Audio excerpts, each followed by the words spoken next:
I'm Margaret Whitmore, 63 years old, retired high school English teacher from Portland, Oregon. On February 8th, 2024, my daughter Emily nearly drowned when her husband's family pushed her into a frozen lake during what they called a family tradition. They laughed while she screamed for help. They filmed it, they posted it online. When the ambulance arrived and I called my son-in-law demanding answers, he told me to stop overreacting and said Emily needed to learn to take a joke. What the Thornton family didn't know about me, my brother Daniel is the most feared corporate fraud investigator on the West Coast. He's destroyed Fortune 500 companies. He sent CEOs to federal prison. He works for the FBI's white-collar crime division. And I just gave him permission to investigate the family that tried to kill my daughter. This is the story of how a high school English teacher and an FBI investigator dismantled a multi-generational criminal enterprise disguised as a respectable family business. The call came at 4:17 p.m. on a grey Thursday afternoon in February. I was grading essays at my kitchen table, red pen in hand, when my phone buzzed. Unknown number. Is this Margaret Whitmore? Yes, who's calling? Ma'am, this is Deputy Collins with the Clackamas County Sheriff's Office. Your daughter Emily Thornton has been transported to Legacy Emmanuel Medical Center. She was pulled from Lake Oswego, suffering from severe hypothermia and potential drowning. The red pen fell from my hand, leaving a streak across a student's paper like a wound. What happened? Ma'am, you should get to the hospital. The doctors will explain everything.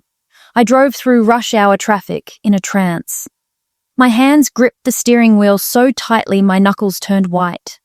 Emily was 32 years old. She'd been married to Jason Thornton for 4 years. The Thorntons owned Thornton Development Corporation, one of the largest commercial real estate companies in the Pacific Northwest. Old money, fourth generation, respectable, powerful. I'd never trusted them. There was something wrong about that family, the way they looked at people who weren't part of their circle, the casual cruelty in their jokes, the sense that rules didn't apply to them.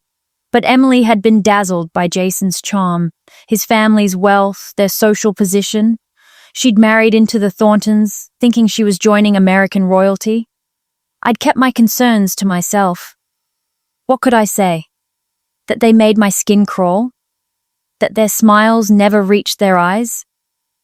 She would have thought I was jealous, overprotective, unable to let go. The hospital parking garage was nearly full. I found a spot on the 4th level and ran to the elevators, my sensible teacher shoes echoing in the concrete space. The ICU was on the 8th floor. The receptionist directed me to a waiting area where a young doctor in green scrubs was reviewing charts. I'm Margaret Whitmore. My daughter Emily Thornton was brought in, drowning. The doctor looked up, and I saw the carefully practiced expression of someone delivering bad news. Mrs. Whitmore, I'm Dr. Sarah Chen. Your daughter is stable, but her condition is serious. She was submerged in near-freezing water for approximately 6 to 7 minutes.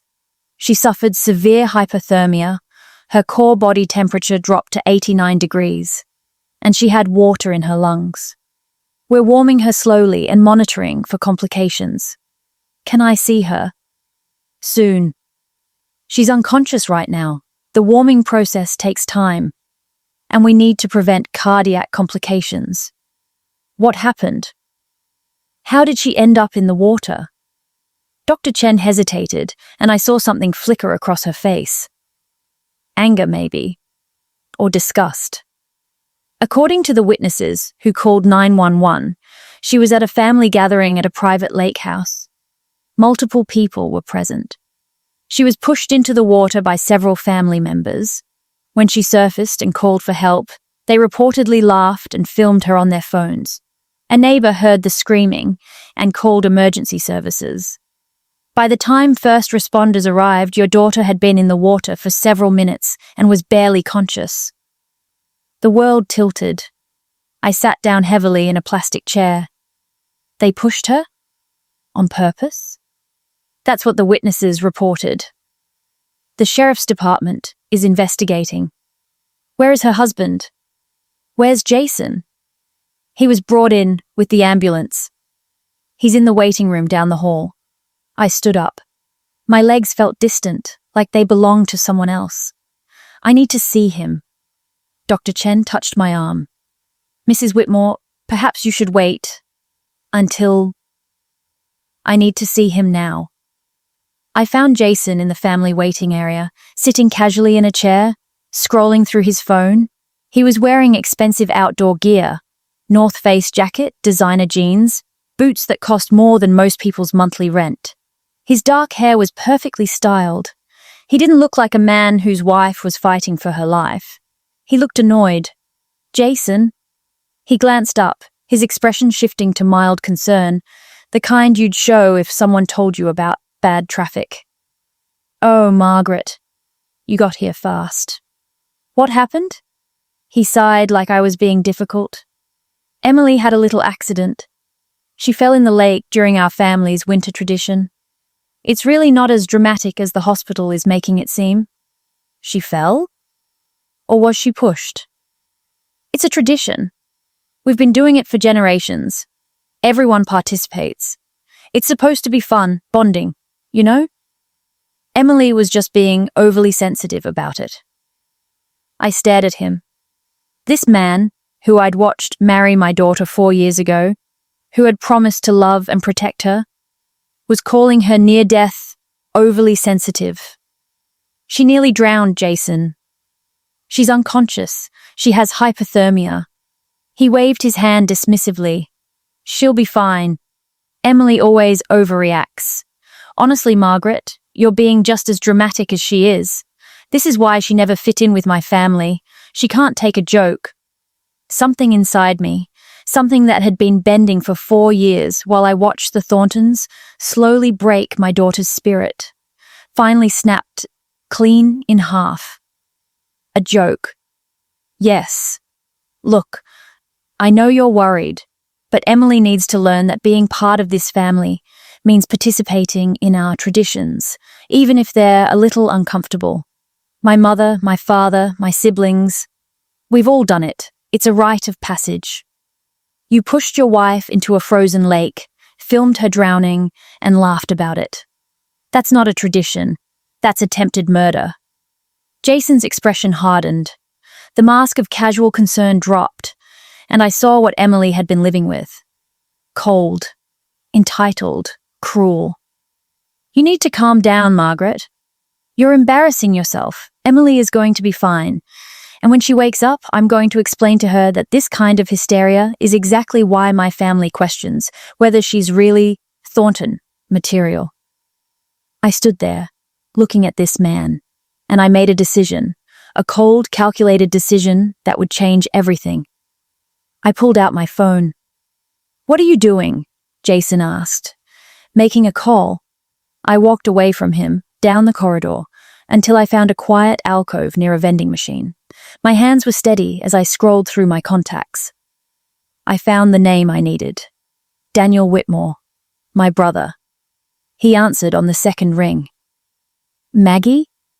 Daniel's voice always sounded like gravel, rough from too many years of smoking, which he'd quit a decade ago, and too many late nights interrogating white-collar criminals in windowless rooms. Danny, I need you. What's wrong? I told him everything, the lake, the tradition, Emily's condition, Jason's response. I kept my voice level, factual, like I was reading from a textbook. But Daniel knew me. He heard what I wasn't saying. When I finished, there was silence on the line. Then, Thornton Development Corporation, 4th generation family business, Portland area. Yes. Give me 6 hours. Dania? 6 hours, Maggie. Stay with Emily. Don't talk to any of them. Don't engage. Just wait. He hung up. I stood there, phone in hand, and felt something settle over me. Not panic, not grief. Something colder. Something patient. I'd just unleashed my brother on the Thornton family. And they had no idea what was coming. Daniel Whitmore wasn't just my older brother. He was a legend in federal law enforcement circles. He'd started as an accountant for the IRS, moved to the FBI's Financial Crimes Unit, and spent 30 years building cases against corporations that thought they were untouchable. He'd brought down pharmaceutical companies, defense contractors, real estate empires. He didn't just find fraud, he unraveled entire criminal enterprises thread by thread until the whole operation collapsed. He was obsessive, relentless, and he had the full weight of the federal government behind him. The Thorntons thought they were powerful because they had money and connections. They didn't understand what real power looked like. Real power looked like my brother, sitting in an unmarked office in downtown Portland, with access to decades of financial records, tax documents, building permits, and federal databases that could trace every dollar the Thorntons had ever moved. I returned to the ICU. Dr. Chen met me outside Emily's room. "She's awake." "Briefly. She's asking for you." I went inside. The room was dim, full of monitors and beeping machines. Emily lay in the bed, looking impossibly small under white blankets. Her lips were still faintly blue. Her eyes, when they found mine, were full of tears. "Mom," I took her hand. It was cold despite all the warming blankets. "I'm here, baby. I'm sorry." "You have nothing to be sorry for." Jason said I embarrassed the family, that I should have just climbed out and laughed it off like everyone else does. That I'm weak. "Emily, look at me." She turned her head slowly. "You are not weak. What they did to you was cruel and dangerous. They hurt you. That's not a tradition. That's abuse." Tears rolled down her cheeks. His whole family was there. His parents, his brother and sister, their spouses. They all just stood there watching. Some of them were recording it. And when I came up, gasping, trying to get to the dock, Jason's father pushed me back, under with a boat hook. They thought it was hilarious. Ice flooded my veins. "His father pushed you back under?" "He said I wasn't trying hard enough. That I needed to earn my way out of the water." "Mom, I couldn't breathe." I swallowed so much water. Everything went dark, and I thought I was going to die. The only reason I'm alive is because some neighbor heard me screaming before they pushed me under the last time and called 911. The last time? How many times did they push you under? 3, maybe 4. I lost count. I held her hand and said nothing, because if I spoke, I would scream. If I screamed, I wouldn't stop. Emily fell back asleep. Dr. Chen said it was normal. Her body needed rest to recover from the trauma. I sat in the chair next to her bed and waited. 6 hours later, my phone buzzed. Text from Daniel. "Call me." I stepped into the hallway and called him back. "I found something," Daniel said without preamble. "Actually, I found a lot of things. The Thorntons are dirty, Maggie. Very dirty." "What did you find?" "Start with the basics. Thornton Development Corporation has been in business for 78 years, 4 generations. They build commercial real estate, shopping centers, office buildings, apartment complexes. On paper, everything looks legitimate. Permits filed, taxes paid, all the proper paperwork. On paper. But I started pulling building permits going back 30 years. Cross-referenced them with actual construction records, occupancy certificates, tenant lists, and things don't match up." "What do you mean?" "They're claiming construction costs that are inflated by 40 to 50%. They're billing clients and investors for materials and labor that were never actually used. They're also claiming federal tax credits for low-income housing developments that don't actually house low-income tenants. That's fraud. That's multi-million-dollar fraud. But it gets better. I pulled their corporate tax returns for the last decade. They're reporting losses almost every year, claiming they're barely staying afloat. But their personal tax returns tell a different story. The family members are living like royalty, multiple properties, luxury vehicles, private school tuition, country club memberships. You don't live like that if your business is losing money. So they're hiding income. Aggressively. I think they're using shell companies to move money offshore. I've got a forensic accountant digging into their international transactions right now. How fast can you build a case? Already building it. I've got enough right now to justify opening a formal investigation. But Maggie, here's the thing. This isn't just financial fraud. I found something else. What? I pulled property records for the lake house where Emily was hurt. It's been in the Thornton family for 40 years. So I did a search for any police reports or emergency calls associated with that address. My stomach dropped. And 9 emergency calls in the last 15 years. All in February. All for drowning or near-drowning incidents. All during what was described as family gatherings. 9. 2 were family members. The others were spouses who married into the family. Every single one was described as an accident. Every single one involved someone being pushed into the lake during a tradition. 3 of those people ended up hospitalized. One of them, a woman named Catherine Thornton, married to Jason's uncle, died 2 days after the incident from pneumonia complications. They killed her. The death certificate says pneumonia, but she developed it after being submerged in a frozen lake during their family tradition. And here's the interesting part. Catherine had filed for divorce 3 weeks before she died. She was going to take her husband for half of everything. There's even a note in the divorce filing that she was planning to reveal financial irregularities in the family business. They killed her to shut her up. I can't prove that yet, but I can prove a pattern of dangerous behavior. And combined with the financial fraud, I can make the Thorntons' life very, very difficult. Do it. Maggie, you need to understand what this means. If I go after them, I go all the way. Federal investigation, potential criminal charges, asset seizure.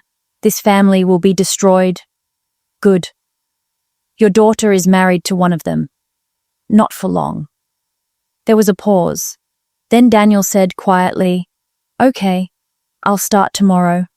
But Maggie, keep Emily safe. If the Thorntons figure out what's coming, they might try to pressure her to stay quiet. They won't get near her. I mean it. These people have already shown they're willing to hurt her. Don't underestimate what they'll do to protect themselves." We hung up. I stood in the hospital corridor, fluorescent lights humming overhead, and felt something I hadn't felt in years. Purpose. For 4 years, I'd watched the Thorntons slowly break my daughter. They'd isolated her from her friends, criticized her job as a graphic designer, not prestigious enough for the family, made her feel small and inadequate, and she'd absorbed it all, trying desperately to be good enough for them. Now I was going to tear their world apart brick by brick. The next morning, Emily was moved out of the ICU to a regular room. Her color was better. She could sit up. But there was something broken in her eyes that hadn't been there before. Jason showed up at noon with flowers, expensive roses that probably cost $200. He walked in with his practiced smile, the one he used at charity galas and business dinners. Honey, you look so much better." Emily just stared at him. "I talked to the doctor. She says, you'll be able to come home in a few days. That's great news. The family wants to have a dinner when you're feeling better, to properly welcome you after your initiation." Initiation? Into the family. The lake tradition. Everyone goes through it. Now you're officially one of us. I stood up from my chair in the corner. "Get out." Jason's smile faltered. "Excuse me?" "Get out of this room. Now." "Margaret, I'm talking to my wife. Your wife nearly died because you and your family assaulted her. You're not welcome here." Assaulted? Jesus, you really are dramatic. Emily, tell your mother she's overreacting. Emily looked at him for a long moment. Then, in a voice I'd never heard her use before, cold, flat, empty, she said, "Get out." Jason's expression darkened. "You don't mean that. Get out. Don't come back. Don't call. Don't text. I don't want to see you." "Emily, you're being emotional. You went through something traumatic, and you're not thinking clearly." "I'm thinking clearly for the first time in 4 years. You tried to kill me. Your family tried to kill me. And you want me to come to dinner to celebrate it. Get out." Jason's mask fell away completely. His face twisted with contempt. "You ungrateful. Do you have any idea what you're throwing away? My family took you in. We gave you a life you could never have achieved on your own. You were nobody, and we made you somebody. You made me a victim. You're going to regret this, Emily. Without me, without my family, you're nothing, no one. You'll go back to your pathetic little life, your nothing job, and you'll realize what you gave up." I walked to the door and opened it. "Security is down the hall. Would you like me to call them, or will you leave on your own?" Jason grabbed his roses and walked out, but at the door, he turned back. "My family is going to hear about this. All of it. You both just made a very big mistake." He left. Emily started crying. Not dramatic sobs, just quiet tears rolling down her face. "Mum, what am I going to do?" I sat on the edge of her bed and took her hand. It showed Emily being pushed into the lake. You could hear her screaming. You could see her trying to grab the dock. You could see Jason's father, Richard Thornton, using a boat hook to push her back under the water. You could hear the family laughing, and you could see Jason standing at the edge of the dock, phone out, filming his wife drowning. The video went viral in hours. News outlets picked it up. Wealthy Portland family films. Woman drowning. Dangerous tradition leaves woman hospitalized. Thornton, development heir, accused of assault. The Thorntons' carefully crafted image of respectability shattered overnight. Their corporate office released a statement calling it a misunderstanding and a private family matter. That made it worse. Comment sections filled with outrage. How is attempted murder a misunderstanding? Thornton Development's clients started cancelling contracts. Their investors started asking questions. And the media started digging into the family's history. That's when they found Catherine. A reporter discovered the 9 emergency calls to the lake house. She found Catherine's death certificate. She interviewed Catherine's sister, who'd always believed the family had something to do with her death. The story exploded. Thornton family tradition has history of hospitalizations. Woman died after family's initiation ritual. Federal investigators looking into Thornton Development finances. That last headline was Daniel's doing. He'd confirmed to a trusted reporter that yes, the FBI was investigating the company. He didn't give details, he didn't need to.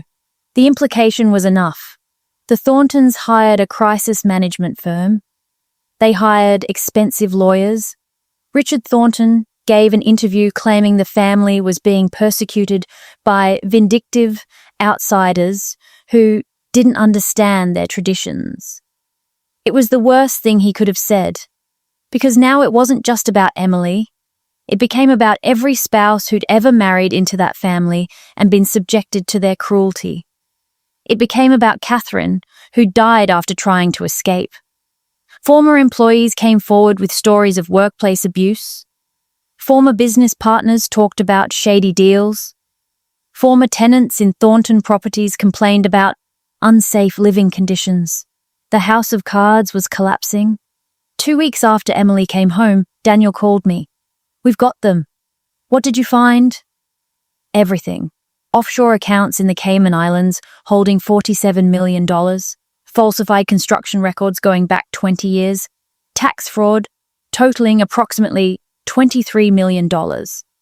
And here's the big one. They've been laundering money for a construction contractor who's connected to organized crime. They're working with the mob. Not intentionally, probably. But they've been accepting cash payments and running it through their business to make it look legitimate. That's a federal crime. When are you moving? Tomorrow morning. We're executing search warrants on their corporate offices, their homes, and the lake house. We're freezing their bank accounts and seizing their assets. And we're arresting Richard and Jason Thornton on charges of fraud, money laundering, and tax evasion. What about what they did to Emily? The district attorney is filing assault charges separately. But Maggie, the federal charges are worse. We're looking at 20-year sentences, if they're convicted. And they will be convicted. The evidence is overwhelming. I sat down. After years of watching that family operate with impunity, convinced they were above the law, justice was finally coming. Thank you, Danny. Thank me when they're behind bars. Oh, and Maggie. You might want to turn on the news tomorrow morning. It's going to be quite a show. I told Emily that night. We were sitting in the living room, her wrapped in a blanket, me drinking tea. The FBI is arresting Jason and his father tomorrow.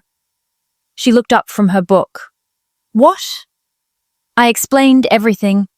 The fraud, the money laundering, the decades of criminal activity that Daniel had uncovered. They're going to prison? If there's any justice in the world, yes. Emily was quiet for a long time. Then, good. The next morning, I made coffee and turned on the local news.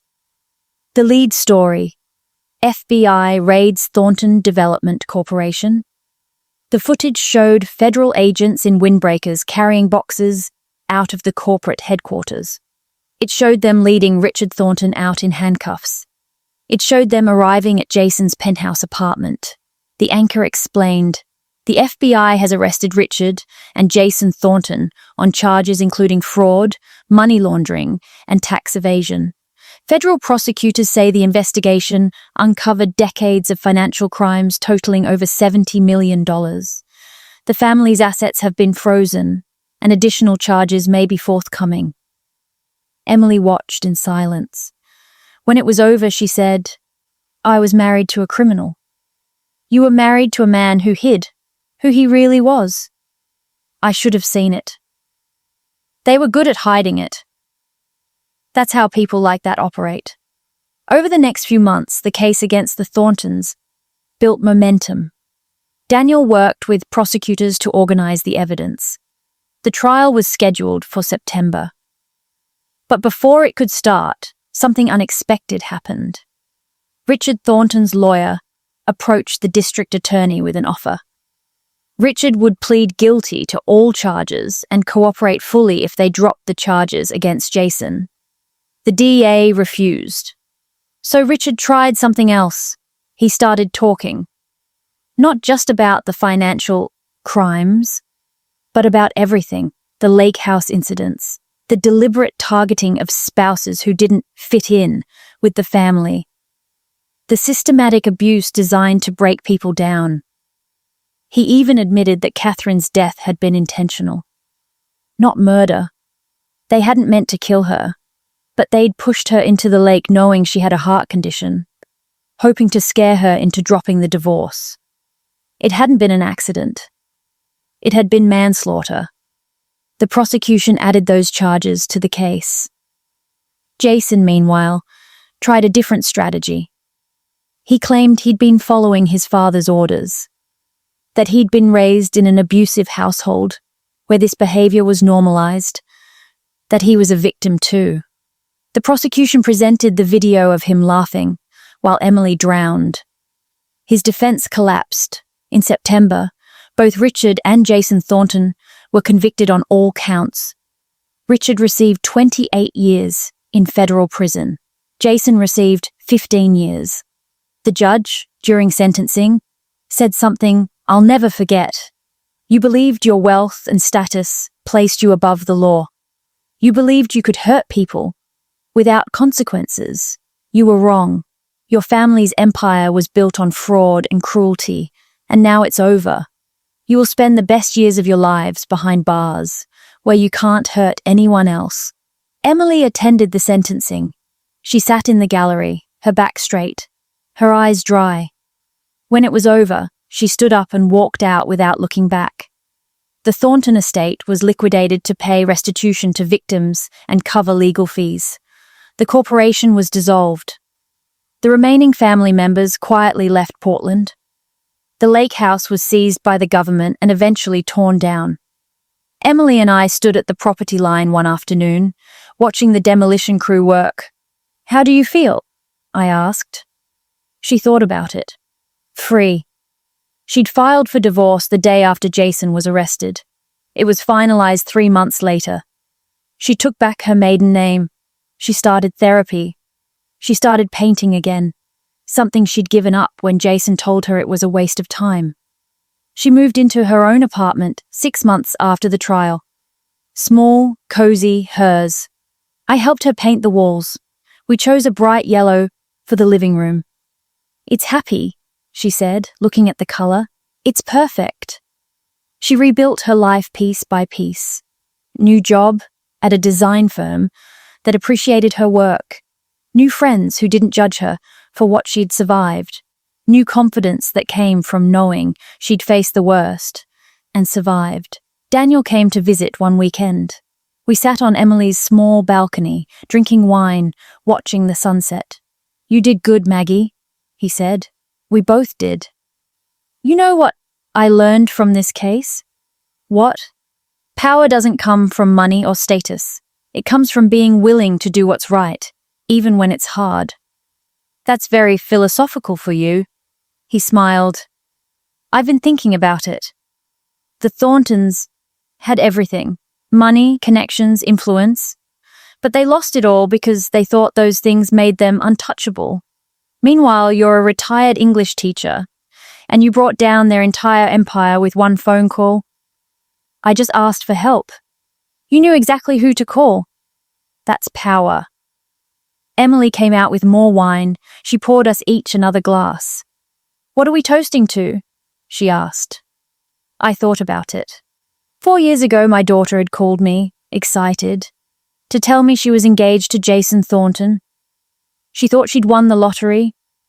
She thought she was marrying into a fairy tale. Instead, she'd married into a nightmare.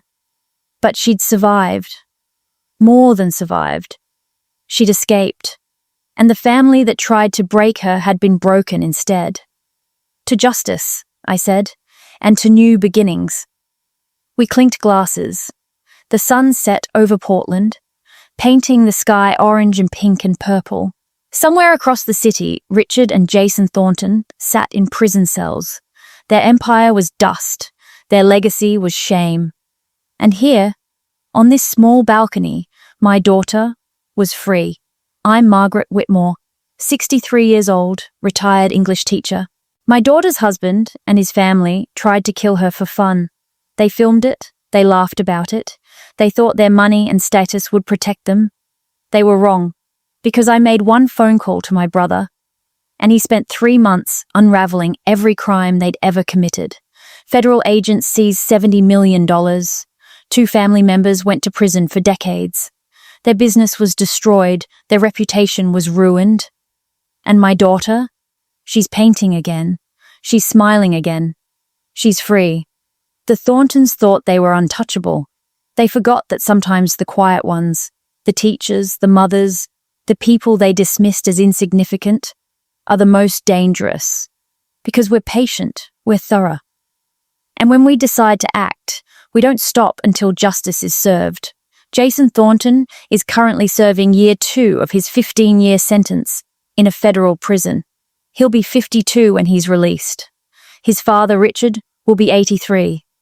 Emily is 33 now. She's engaged to a kind man who treats her like she's precious. They're planning a small wedding next spring.